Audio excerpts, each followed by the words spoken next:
Happy Friday. Look what I got in the mail. I got a couple copies in the final proof of Handle with Care, your breast cancer support group in a book, Wisdom from the Hive Mind. So the Hive, some people have asked, is a group of survivors, and we all got together and were asked a series of questions and kind of gave our very own unedited, raw, and keeping it real perspectives on various aspects of our breast cancer journeys. And, you know, in the end of each chapter, which is really cool, I love the way that Margaret Lush laid this out, there's little nuggets, right? And so I just want to read one to you. At the end of this one, it says, so what have we learned about what surprised us? Many of us had experiences with people drifting out of our lives, and this seems to be a universal phenomenon experienced by people dealing with a cancer diagnosis. We also made new friends and solidified existing relationships. These relationships, I'm off the cuff now, these relationships are really family now. The next thing is, some people in our social networks stepped up in ways we least expected. Well done.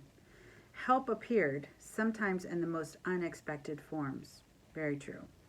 And we were more resilient than we ever realized. We surprised ourselves with just how incredible we are. Well done, Hive. Well done. We have a whole section on what we don't want to hear. First thing is, well, at least you get a free tummy tuck. Don't say this. You're not going to die. You don't know that. You can't say that to us. Or this.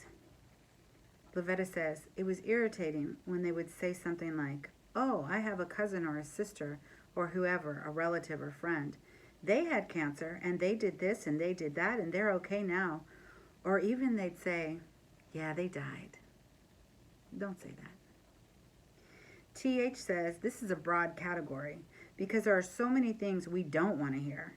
We don't want to hear how your mom, sister, aunt, or cousin died of breast cancer, even though that is a big emotional part of your life.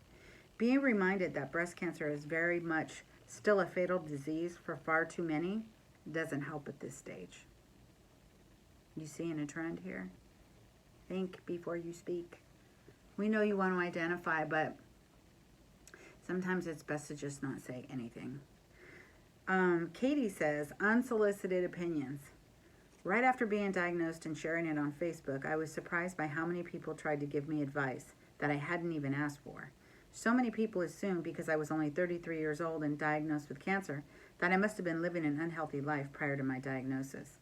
It was like they needed to blame my cancer on something I had done wrong, I think.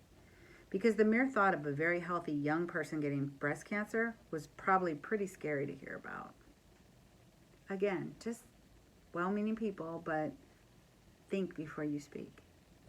Katie also says your advice is not needed. For more, get our book on Amazon, Handle with Care, your breast cancer support group in a book, Carrie Madrid and Margaret Lush, along with our Hive. Have a good Friday.